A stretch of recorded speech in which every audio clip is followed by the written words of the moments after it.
Look out, enemy grenade! Hang on a minute. That's a graphics card with only 4GB of VRAM. I didn't want that. Okay, right. VRAM. Chances are if you've been looking to get into PC gaming or you've been in the game for a long time, then you've probably heard of this term before. It stands for video memory, or I suppose video random access memory to be more precise. And this is an extremely important bit of any graphics card, as well as the gaming PC itself, as what it actually allows you to do is to store all of the textures, all of the game information that's needed by this to actually output some frames per second, which is the thing that you sort of see and play on screen. It's quite easy to show you this while I've got the PC open actually, because when you've got your system and you're running a game, essentially your CPU is like the brain of your computer. It's processing all of the complex calculations like game logic and things like that. You've got RAM here, which is your normal memory. This stores all of the things that's needed by the CPU. But as soon as you add a GPU, or a graphics processing unit, into the equation, then this needs its own lot of memory to actually be able to process all of those calculations. But speaking openly and honestly from a PC gamer's point of view, I'm not necessarily that worried about how it works.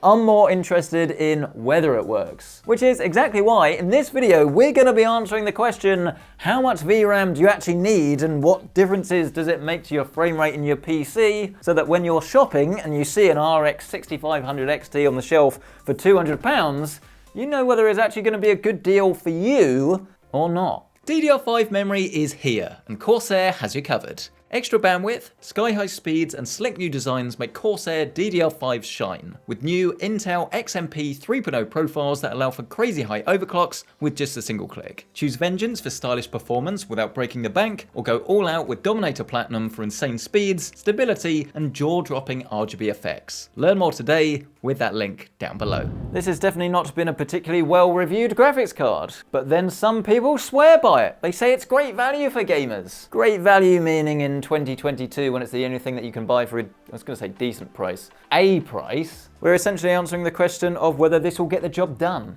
Now, funnily enough, I had an idea for this video when I was walking back from Tesco the other day, my local superstore, because I bought a load of heavy items and I only had a couple of bags. I did about £50 worth of shopping, and clearly it wasn't enough. And I didn't want to pay 10p for extra bags, so I decided to try and ram everything in two. And as you can probably guess, it didn't really work.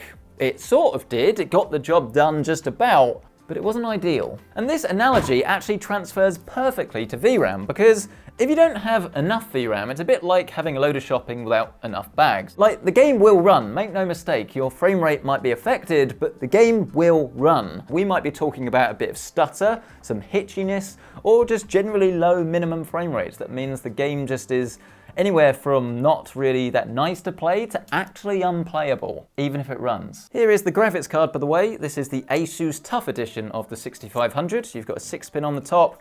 Pretty overbuilt design. This isn't the one that I would go for because it seems to be about £300 on overclockers, and you can get others for much nearer to 200. Some actually are, which is pretty cool. This is very much RTX 3050 territory, which would be a much better bet. But we'll be testing this in a second. Oh, the PC was turned on. Whoops. The memory speed definitely can make a difference, but in terms of the memory capacity, if you have too much, then it's not going to hurt, but you're not going to get any extra performance. It's like going to Tesco and buying 20 quid's worth of shopping, but taking 10 bags with you. So in an ideal world, you want to spend the right amount of money that gets you all of the VRAM that you need without spending extra on stuff that you just don't. But of course, that's the question, isn't it? Just how much do you need? Depending on what game you play or what resolution or what texture settings you want to play at, you're going to get different answers. So let's find out. Oh yeah, I forgot about this. This graphics card's only got 2 display outputs. AMD are cutting every corner imaginable. Is this really the best you could do?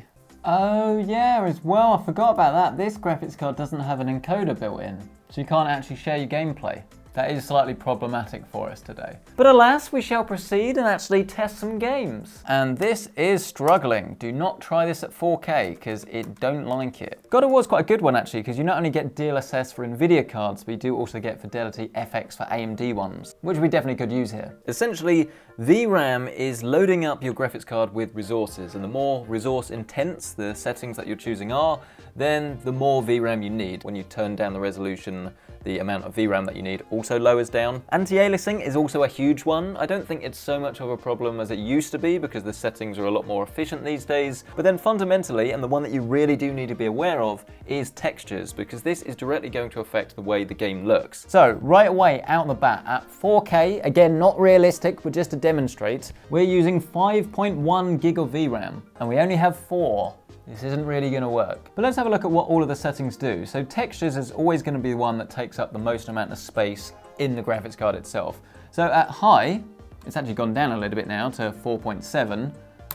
At ultra it goes to 6.2, original 4.7, and then low 4.2. By turning down the resolution, you should see that drop. I should of course also mention the PC that we're using, because unlike most reviewers' benchmarks, this is actually with the sort of PC you'd be buying this card for. This is an i5-11400F, so definitely not the best CPU out there, but realistically for the money, probably the best value. In F1 2021, there definitely are a lot more settings that you can choose to sort of fine-tune your experience, but this is an example of a game that doesn't actually tell you how much VRAM is required and how much it's going to use. And I know what you're thinking, can't you just get an overlay that tells you how much VRAM is being utilized? And the answer is yes, but also no. It doesn't really work like that because the card can allocate memory that it never uses, and thus it would give us a bit of a false result. I imagine if we had 6 gig of VRAM and it needed 4, it would probably take up 5, maybe 5.5. So I think the only way to properly test it is to actually see the performance firsthand. So let's go for high settings and we'll run a benchmark. And then we'll write it down with pen and paper, because we're very high tech on this channel. Oh, and it's lights out and away we go, and Vettel gets a great start on Ricciardo. He's in the slipstream. Why is Verstappen in 9th? Because he had another accident. Classic. We're getting around about 101, 120 FPS. So at 1080p, this is obviously ideal, but that is in isolation. That is not looking at the other cards that you either could get or maybe already own. And the other complaint with this graphics card may or may not affect you, and that is the size of the bus. It uses a PCI interface, so it's Gen 4, but it only uses a 4X interconnect. That's absolutely fine for PCI Generation 4 bandwidth, but a lot of older systems are still using Gen 3, and Gen 3 4X is just not enough. So you're going to get even less performance. So this is very much a card to buy if you're buying modern hardware, not if you're trying to use older stuff. Let's boot up my favorite, some Apex Legends. And I know for a fact that this is a game that requires at least 8 gigabytes of VRAM if you want those higher textures. This actually very clearly shows you what happens if your VRAM budget is set way too high. You see how it's all stuttery? It doesn't really know what to do. This is definitely a very extreme example. I mean, what's that, 7 FPS, and this is with an 8 gigabyte VRAM buffer in a card that only has 4, but it does illustrate the point of what can happen. The whole thing can sort of collapse and it can be like, no, please, don't hurt me. Don't do it, he's already dead. Can't remember who that was, I think it was Simpsons. This is also the bit that Future Marcus needs to start overlaying some screenshots so we can actually show you the difference between all of the different texture presets. Because remember, just because you can have high quality settings or high quality textures, it doesn't necessarily mean that you actually are going to notice that much of a difference. It is going to depend a lot depending on the resolution. So what you're seeing here is from the RTX 3050, this is 4K. But if you're playing on a 24-inch display at 1080p, then obviously the need for higher resolution textures becomes a lot less important. But yes, here we are in Apex Legends. We're going to go for a casual little stroll. But we are still getting a little bit of stutter actually, and this is the problem. Even something relatively lightweight like Apex Legends, you might see an issue. And you might find that it's fine 95% of the time, but if you're trying to get that game-winning kill, and then you're getting a load of stutter, I mean, you can see it, it's still stuttering now. 4 gigabytes not enough, man. But anyway, let's move on to our final game, an AMD co-engineered title, Far Cry 6. Ooh, low amount of available VRAM. This might hurt your performance. I mean, to be fair, it's not too far over. 4.79 ultra settings. Oh no. Only the low preset actually fits in VRAM. Oh dear. I mean, I suppose if we use FSR, it will lower down the resolution a bit. No. Nope. You know what, let's test this properly. Let's do one run with enough VRAM on the low preset and then one with, well, not enough at the medium. What is that, about 95 FPS? So it's going to play very well. But I mean, do you really want to spend all of that money on a gaming PC or even £200 on a graphics card and have to choose the low preset? Even if that low preset does look pretty good, that's still not a great feeling, is it? Big red warning, don't do it, but we're gonna do it anyway. Right, there's a bit of stutter there. More stutter there. A little bit of stutter there.